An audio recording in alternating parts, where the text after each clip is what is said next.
नमस्कार, आप सभी का स्वागत है खबरें आज तक। तो आइए आज हम आपको लेकर चलते हैं देश और दुनिया की कुछ तमाम बड़ी खबरों की ओर। लद्दाख में गोला बारूद और हथियारों का एक और स्टोरेज चाहते हैं सुरक्षा बल। पर्यावरण मंत्रालय से मांगी मंजूरी। रक्षा मंत्रालय ने लद्दाख में अतिरिक्त गोला बारूद स्टोरेज क्षमता बनाने के लिए मंजूरी मांगी है। यह कदम सैन्य यूनिट्स की तैनाती के दौरान गोला बारूद की उपलब्धता बढ़ाने के लिए उठाया गया है। पूर्वी लद्दाख में हानले और फोतीला जैसी जगह पर स्टोरेज सुविधा स्थापित करने का प्रस्ताव। झारखंड में चुनावी रण में राहुल गांधी की एंट्री। वनवासी बनाम आदिवासी पर छिड़ गई नई बहस। कांग्रेस नेता राहुल गांधी ने भाजपा पर आदिवासियों को वनवासी कहकर संविधान का अपमान करने का आरोप लगाया।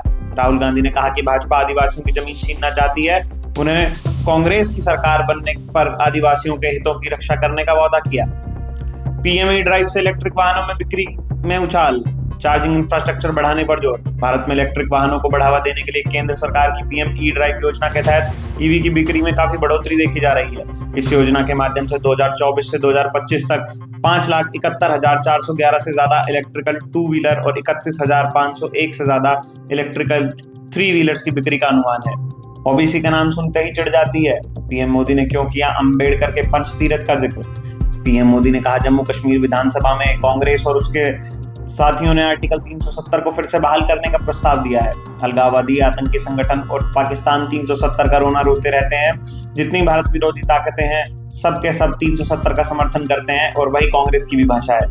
झारखंड में भाजपा का चुनाव आयोग तेज। विपक्षियों पर बरसे नड्डा, राजनाथ और शिवराज सिंह।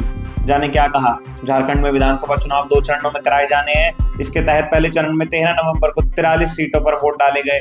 वहीं दूसरे चरण में 38 विधानसभा सीटों पर 20 नवंबर को मतदान होंगे, जबकि विधानसभा चुनाव के परिणाम 23 नवंबर को आएंगे।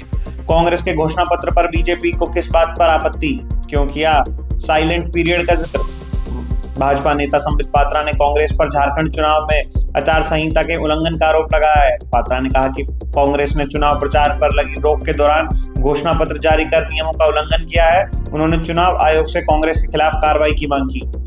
कांग्रेस फड़क रही है। यूपी के सीएम योगी आदित्यनाथ ने धारा 370 को लेकर कांग्रेस पर बोला बड़ा हमला।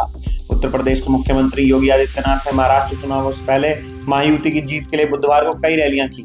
सीएम योगी आदित्यनाथ ने राम मंदिर की प्राण प्रतिष्ठा से पहले सांप्रदायिक हिंसा के लिए चर्चा में आए मीरा भाईदर ने भी चुनावी सभा को संबोधित किया। अमेरिका हमारा पुराना दोस्त, चीन से खराब नहीं होंगे संबंध। डोनाल्ड ट्रंप की जीत पर बोला पाकिस्तान। अमेरिका में डोनाल्ड ट्रंप एक बार फिर चुनाव जीत गए हैं। इसके बाद पाकिस्तान ने प्रतिक्रिया दी है। पाकिस्तान के विदेश मंत्रालय ने कहा है कि पाकिस्तान और अमेरिका दोनों पुराने साझेदार हैं। साथ ही कहा कि ट्रंप के आने से चीन और पाकिस्तान के संबंधों पर असर नहीं पड़ेगा। जस्टिन ट्रूडो की जुबान से बाहर आ गया सच, पहली बार कबूला। कनाडा में खालिस्तानियों की मौजूदगी। भारत लंबे समय से कनाडा के ऊपर भारत विरोधी चरमपंथियों को जगह देने की बात करता रहा है। अब कनाडा के पीएम जस्टिन ट्रूडो ने भी माना है कि उनके देश में खालिस्तान समर्थक अलगाववादी मौजूद हैं। इससे पहले ट्रूडो भारत पर बेबुनियाद आरोप लगाते रहे हैं, जिससे दोनों देश के बीच के रिश्ते खराब हुए हैं।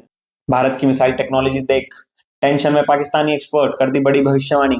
मिसाइल क्षेत्र में महत्वपूर्ण प्रगति करने के बाद अब भारत का जोर रक्षा उपकरणों में एआई के इंटीग्रेशन पर है। भारत की बढ़ती रक्षा क्षमता से पाकिस्तान में टेंशन होने लगी है। पाकिस्तान की यूनिवर्सिटी में प्रोफेसर और रक्षा विश्लेषकों ने भारत की बढ़ती ताकत को लेकर बड़ी बात कही है।